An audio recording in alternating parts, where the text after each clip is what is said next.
Hello friends, Shri सुविधा nutrition and fitness centre मधून मी health coach श्रावणी. तर आज आपण BF म्हणजेच काय तर विसरल फॅट बद्दल माहिती घेणार आहे.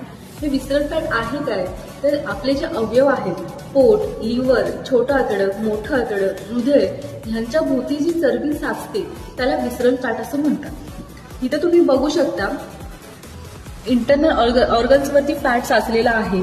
हे वेन्समध्ये आहे. ह्या स्टेजेस आहेत विसरल फॅट वाढण्याच्या.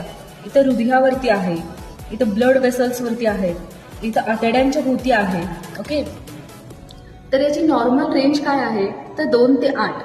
आणि हे वाढण्यामागचे कारण काय, तर तुमचं प्रॉपर न्यूट्रिशन नसेल, पाणी कमी पित असाल, एक्सरसाइज नसेल, संतुलित आहार घेत नसाल तर हे वाढायला मदत करतं. आणि जर हे जास्त वाढलं तर तक्रारी काय होऊ शकतात, तर टाईप 2 डायबिटीज आहे, हृदयाच्या तक्रारी होऊ शकतात, कोलेस्ट्रॉल लेवल वाढू शकते, हाय ब्लड प्रेशरचा त्रास होऊ शकतो.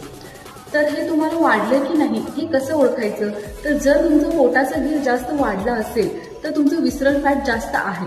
आणि जर हे तुम्हाला कमी करायचं असेल तर माझ्याकडे बेस्ट सोल्युशन आहे. त्यासाठी तुम्ही मला स्क्रीनवर दिलेल्या नंबरवरती कॉल करू शकता किंवा व्हॉट्सअप करू शकता किंवा खाली माझं इन्स्टा आयडी मेन्शन आहे, तुम्ही इन्स्टाला सुद्धा मेसेज करू शकता. थँक्यू.